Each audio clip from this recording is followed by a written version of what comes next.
Welcome, Greek U Nation, to episode number 163 of the Fraternity Foodie Podcast. I'm your host, Mike Ayalon, CEO of Greek University. I'm also a speaker and the author of the book From Letters to Leaders, Creating Impact on Your College Campus and Beyond. Fun fact, my parents had no idea what a fraternity was when I joined back in 1994. My parents are originally from another country. They're from Israel. They have no idea what fraternities are because there were no fraternities at that time. And despite the fact that I was working in this industry for the last 10 years, I think to this day, my parents still don't fully understand what a fraternity really is, but they have certainly seen the lifetime friendships that I've built and the network that has treated me so well over the years. So now they are big fans of the fraternity system. And we call these episodes the Fraternity Foodie Podcast because there's nothing like great food to bring fraternity and sorority leaders together, college students together, and really just about anybody. It doesn't even matter what your politics are. We can all agree on good food.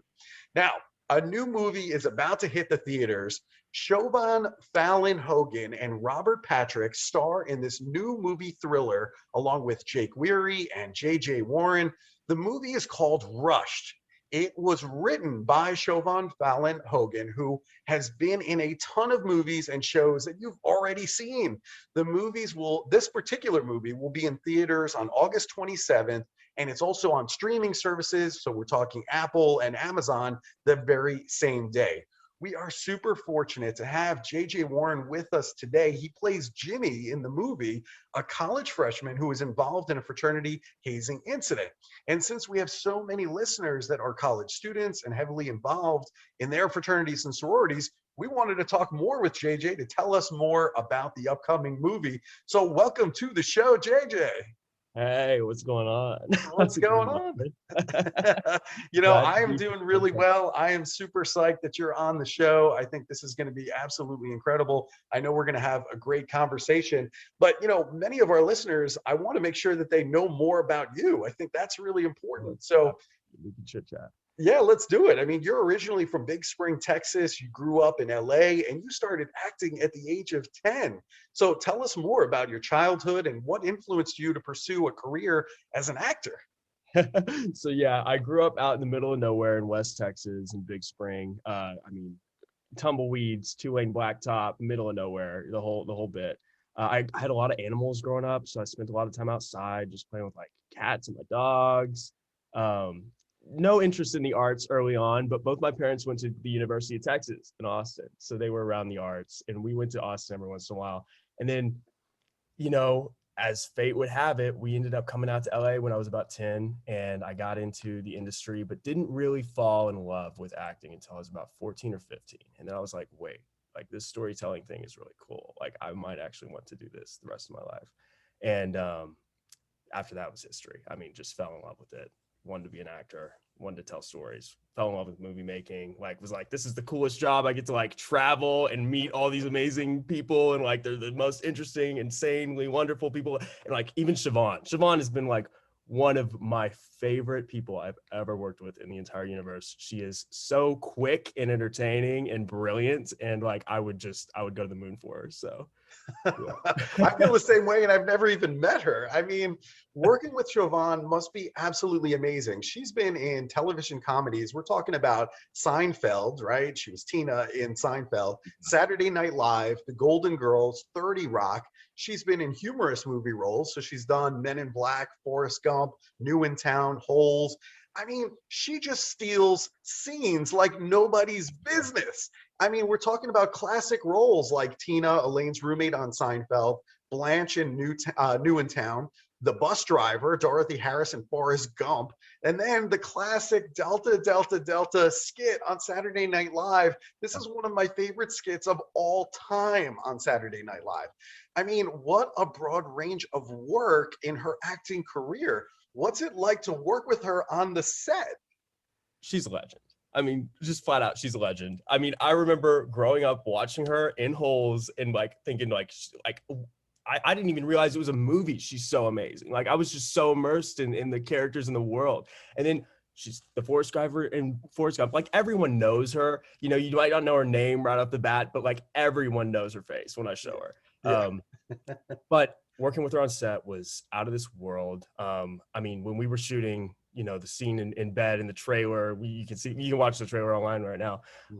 She was calling me on the phone. We were talking on the phone, doing it for real. And it just felt like the realest, easiest thing in the entire world. And then I didn't get to work this day, but we go into the courthouse and she's shooting the big courthouse speech. And when you see the movie, you'll see it. She had everyone. I mean, chills up my spine, man. It was one of the most profound speeches I've ever witnessed an actor give. Like she's just brilliant. She's just brilliant. Out of this world. Yeah. Oh my gosh, I can't wait to watch this movie. I mean, you're in this thriller along with people like Robert Patrick. I mean, obviously Terminator 2, Judgment Day. I mean, hello. Jake Weary from Animal Kingdom, It Follows. Peri Gilpin from Frasier, and even former NFL player Phil Villapiano. I mean, how do you absorb everything you can from this crew of all-stars and then take all of that experience to help you reach your goals? I mean, Robert Patrick's performance in this thing is out of this world. I mean, I've looked up to him for a very long time. I mean, Terminator 2, he's a legendary actor. I mean, it's crazy that I'm even in this movie, man. Like I'm just mind blown about the fact. But Jake Weary, huge fan of Jake's. I mean, him and I, Siobhan and I actually did a project a long time ago on Nickelodeon. I won't say the name of it. You could find it online if you wanted to. But yeah, we all worked together. I played the young Jake. So it was crazy reconnecting with him and having that conversation when I did it when I was 10. So I was like barely even aware, but he was so cool. He was so wonderful and like such an amazing actor, just so grounded, so easy to work with. Like the minute action's called, it's like, there's no transition at all. He's just in it, man. It's just so easy. So lucky me, you know, right? The talent is just ridiculous. I mean, it's off the charts. Yeah. What was the craziest thing that happened on the set of Rushed? Oh gosh. Well, one night we're shooting at the fraternity house and it's Fat Nick's first night. And like, I'm not sure if you know who Fat Nick is. I'm like really big into like the rap hip hop scene. So Fat Nick's like legend, you know, like I'm like, no way. I can't believe he's involved with this too. And Peter Hogan, Siobhan's son, is like, he's gonna like revolutionize the industry because he's just so hip. Like he just knows what's going on. And he's in the movie as well. You can see him. He plays one of the fraternity brothers. And he gets Fat Nick involved in this movie. So I meet Fat Nick upstairs while I'm doing my makeup. I'm like, this is the coolest thing. Shoot the scene where they carry me out of the house on the stretcher and put me in the ambulance. And they've got real EMTs. And let me tell you, like, after laying on that stretcher and then pushing me into that ambulance, it is not something you want to be involved in. Like I've luckily never had to do that. I've luckily never been around anyone who's had to be put on a stretcher, but it is one of the most terrifying, like surreal events that you could ever be a part of. And like laying on it, looking up into the sky, like it was crazy. It was crazy. So not something you want to be a part of, but how crazy I went from like this high of meeting Fat Nick the second before, and then they put me on the stretcher and shoved me into the ambulance. I don't know. It was really funny, but like so many stories.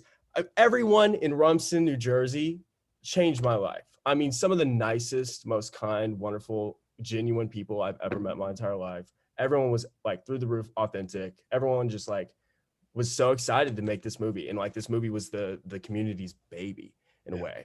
I mean, everyone just was so stoked for Siobhan to finally get this made. Just so lucky, all of us. So lucky, my experience, you know. Yeah, that's absolutely incredible. And I mean, you have obviously given away some of the plot details here. I mean, you know, you can see it in the trailer. It's in the trailer. Just go to the trailer. Go to the trailer. So, I mean, how do you approach a role like this? Oh man. Well, I started by talking to all my friends who were in fraternities. So I didn't go to college. I just jumped right into kind of the industry and the work. So I wanted to get the realest, most genuine, authentic perspective from all my friends who were actually in fraternities, right?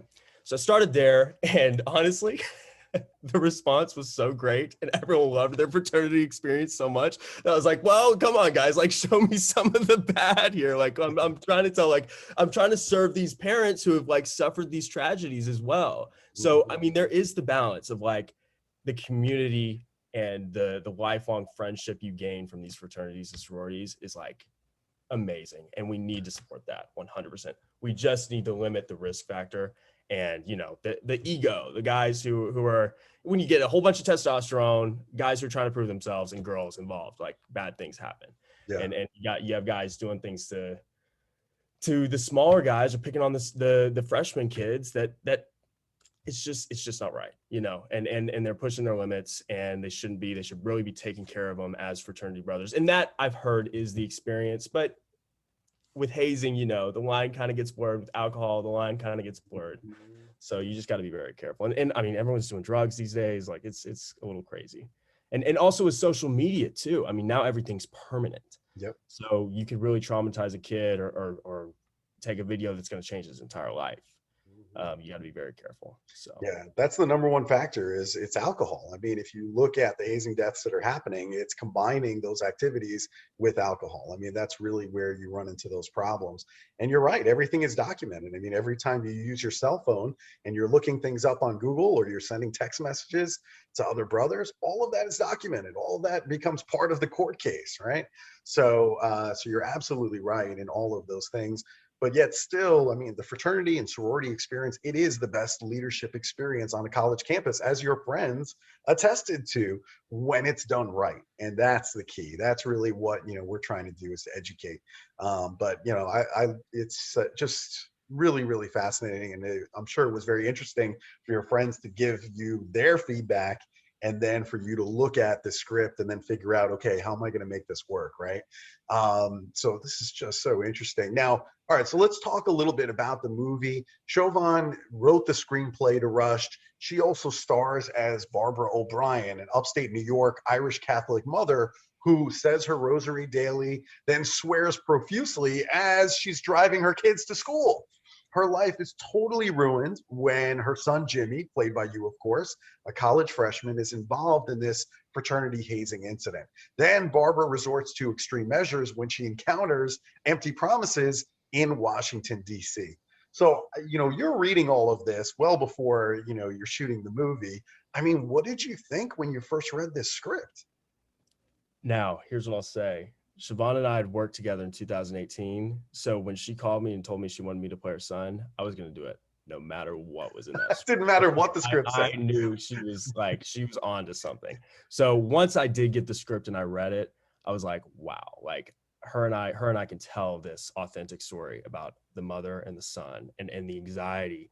Like, I mean, what mother doesn't know that feeling, that gut feeling when they don't get a text back from their son and he's at a party, or he's out of home for the first time, Mm-hmm. So I was like, we can tell this story to the best ability, and really show like the negative sides of the fraternity experience, and the tragic experience of like what's going on in politics, what's going on at these high-end sororities and fraternities where, like these lawyers are involved, and they don't want things getting out. They don't want anything tarnishing the school, and these parents don't get justice for their kids. I mean, we don't know about everything that goes on. We don't know. We only know about the ones that did get publicized, the kids that did, tragically die. But at the same time, we also just wanted to tell this mother story, of like hell, hell had no fury like a mother scorned. Yeah. Yeah. You're totally right. I mean, we hear about all the stories where somebody dies or somebody gets severely injured, but, we don't talk enough about, the mental hazing and some of the ramifications there in terms of mental health over a lifetime. I mean, it's not just, what happens in college, right? So, certainly sometimes there's those lasting effects.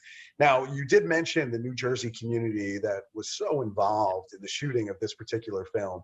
All of your locations, by the way, were homes in either Rumson or Middletown, and you had more than 500 people from the community as extras in the movie.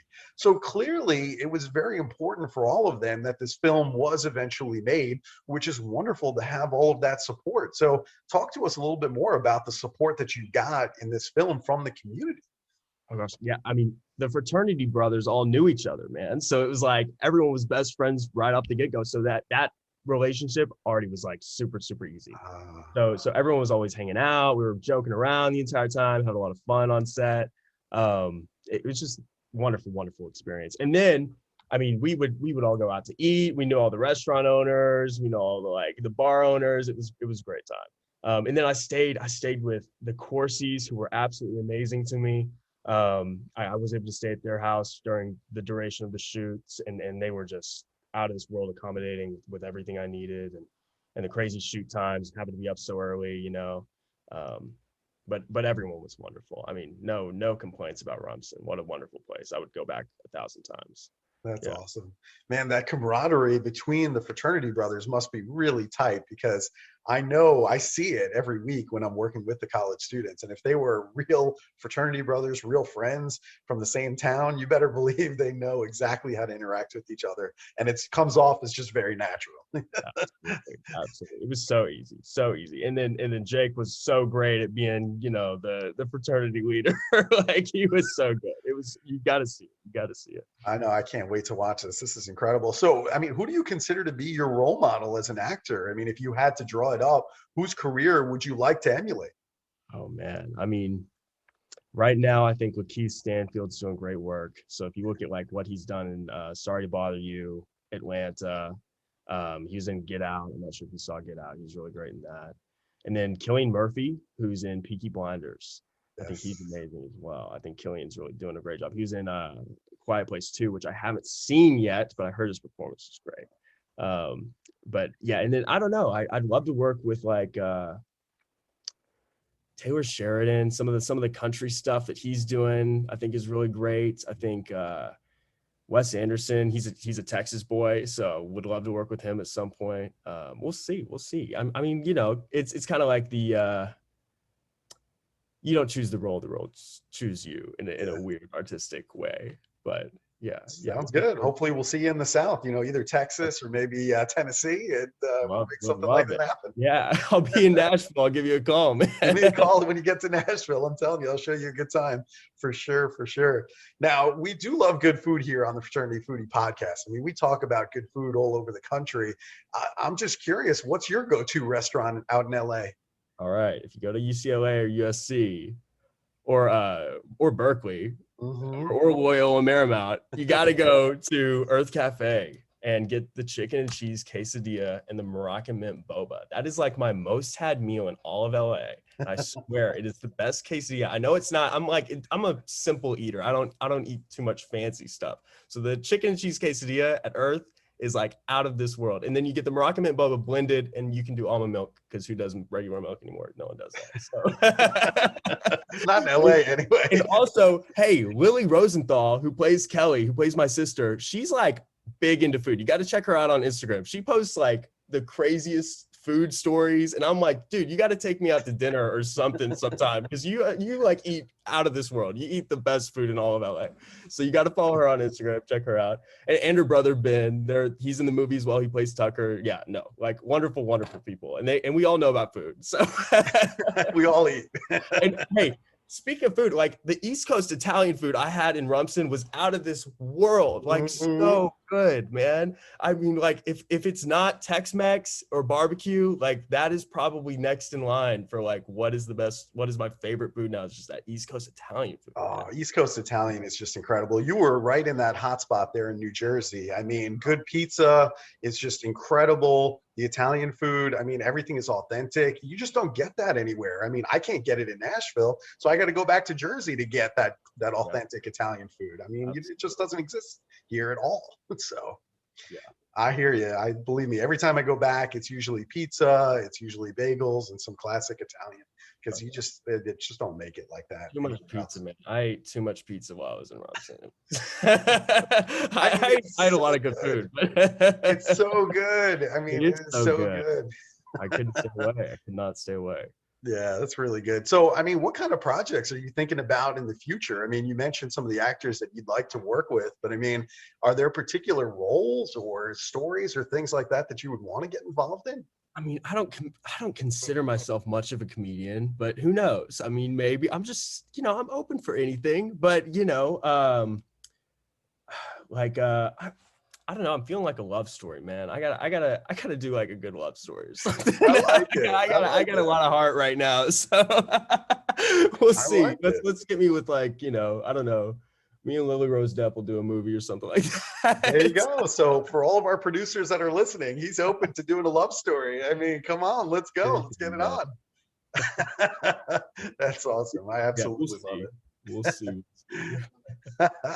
So, I mean, if you want to call Siobhan and see if she's available right now, I mean, Hey, I would let's be totally do that. okay I with would this. love it, man. I would absolutely love to get her on the phone. I haven't talked to her in a minute. I'd love All right, so let's go. It'll be great Fine. catching up anyway.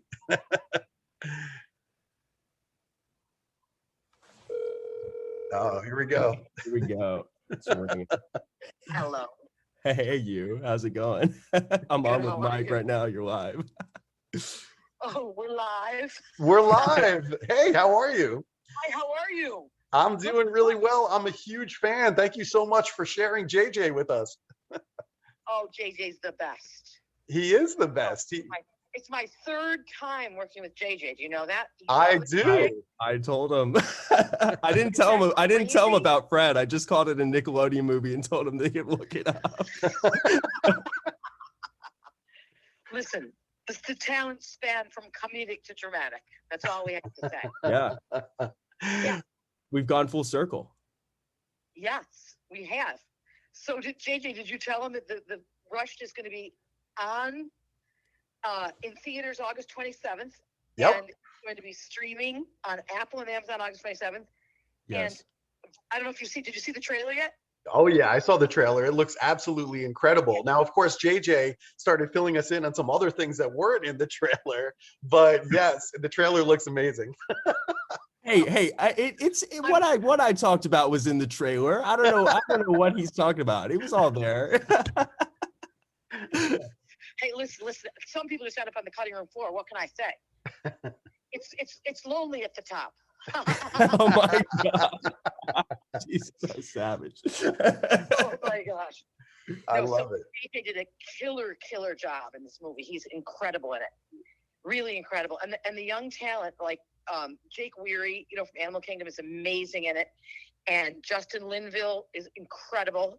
He's in Paul Feig's new show, and all the young fraternity boys. If I do say so myself, my children. My son Peter Hogan is a frat boy in it, bad guy. My daughter Sinead is one of the girls who is dating Jake Weary, and but the young people did an amazing job.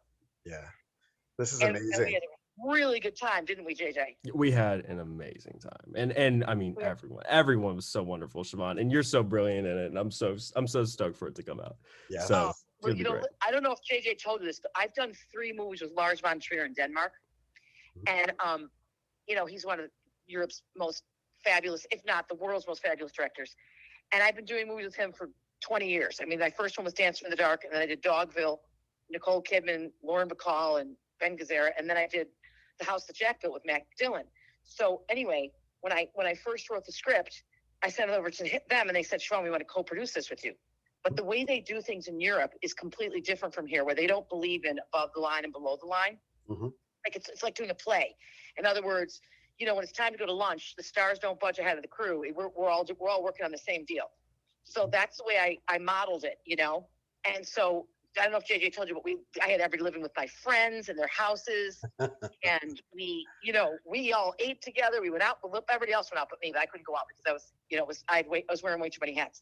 But anyway, so that's the way we ran it. It was like one big happy family. Didn't you think, JJ? Yes, it was a family experience. I told him all about Rumson and how amazing Rumson was. And the people in Rumson and Middletown, I mean, they really supported this entire film. Yeah.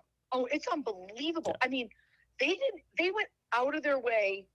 At night, there was a list that we had to limit of people that wanted to bring lasagna or cookies or chili or whatever. And then they'd be like, hey, I'd like to have a party at my house.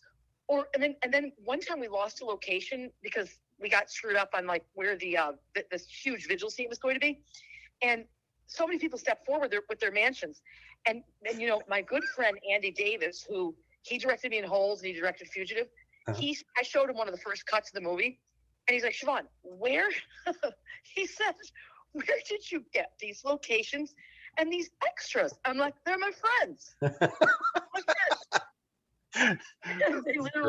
They literally are, you know what I mean? And that's why when they're going to go see it, it's crazy because, of course they'll be taken out of it by noticing all the locations and all the different people that we all know. But I mean, the people could not have been greater about it. Yeah, That is just amazing. And the irony of it being before COVID, you know, like we did it we finished September 24th, 2019. I then went to, on the way up to, am I talking too much? No, not go, Siobhan. we shot it all down in New Jersey. Our fabulous director, Vivica Moasaya, her last name is African. I don't want to butcher the name. So she's Danish, but her husband's African. So she did an unbelievable job. And we were driving up to upstate New York the last 2 days of the shoot because I wanted to get the foliage scenes, you know. Uh-huh. And we were in Binghamton, New York, about 2 hours from where we had to go to, my hometown, Cazenovia. And this is my first movie, so I didn't even think about post. And she said, I can't believe that we have a A-list movie with A-list actors and we don't have an A-list editor. And I was in Binghamton. I was like, wait a minute, let me think for a second. Let me think. I was like, oh, wait a minute. I know an A-list editor. I mean, her name is Sabine Emiliani. I never met her, but I did this movie. My friend Wayne Roberts, well, he's not my friend, directed with Johnny Depp. And she used to call me from France, and she was editing because I played a drunk in it. And she thought it was so funny because I'd be like falling in the bushes and just insane. So we never met, but we always corresponded. So anyway, I called her from the car, and I don't know what the heck time was in France. And she's like, hello. And I was like, hey, how'd you like to edit my movie? I cannot, Siobhan, because I'm busy. I'm doing it as a film. And I'm like, okay. So long and short of it is, she goes, but send it to me. I send it to her. The next morning, I'm woken up by a phone call, and it's Sabine. And she's like, I would put off my other project. I will edit this film. And so she edited it, and she did an amazing, amazing job. That's incredible. And so did Matisse, our cinematographer, right, JJ? Like, we both worked with him, and he's amazing too. Yeah. So we just were really lucky, and I think perhaps I can say it's a miracle. And when I say like everyone involved was absolutely wonderful, it was everyone, every single person, and you really don't get that. Like, it's so rare. So this one was like a special one for sure. Yeah. I think it is because I follow that European model. Yeah. And I don't, and just don't, when you get to be my age, you're like, look, I've been around long enough and I don't allow any BS. Right. And there is it's like, hey, let me talk to you for a second. Cut the crap. We don't do that. You know what I mean? Mm-hmm. And so there was no time for it either. We had to keep moving. Anyway, I am really proud of it. It's really great. And the unbelievable thing about it is there's two audiences. There's the young kids, college kids, and people in their 20s, mm-hmm. and then there's parents. So there's two, when the distributor Vertical bought it, they said, wow, there's really two huge audiences for this film. Because every mother goes to bed at night and is like, what the heck is my kid doing? And the kids, are wild. So that's America. So there you go. What a script. I mean, I can't wait to go out and watch this movie. Thank you so much, Siobhan Fallon-Hogan. Thank you so much, JJ Warren. Thank you so much. Yeah, I mean, this is incredible. August 27th. You hear there you go. August 27th. On Apple, on Amazon, in theaters, LA, New York, 12 other counties. Yeah, go see this movie. Go see this. Yeah. It is fabulous. It's fabulous. If I do say so myself. I know it is. I can't wait to see it. And all of our listeners are going to go see it August 27th. Can't wait. Michael, thank you so much. We appreciate it. Appreciate it, Michael. My pleasure. Take care. Bye-bye. All right. Thank you so much, JJ, for your time. To all of our listeners, if you like this, make sure that you like this episode. Share it with all of your college fraternity brothers, your sorority sisters. Let's make this video viral so that way everybody goes out and sees this on August 27th. You're the best, JJ. Can't wait to watch the movie. All the best in the future. And when you get to Nashville, you know who to call. Hey, I will give you a call, Michael. Thank you so much. It's been such a pleasure. Everyone, Greek University is such an amazing program. Everyone should buy your book too. I know you had the book come out recently too. That's awesome. I do. Yeah. Thank you so much for the plug. I appreciate that. Letters to Leaders, creating impact on your college campus and beyond. I appreciate the plug, JJ. And go see Rush the 27th, everyone. There you go. Thank you so much, Michael. Have a good one, man. You're very welcome. Talk to you soon.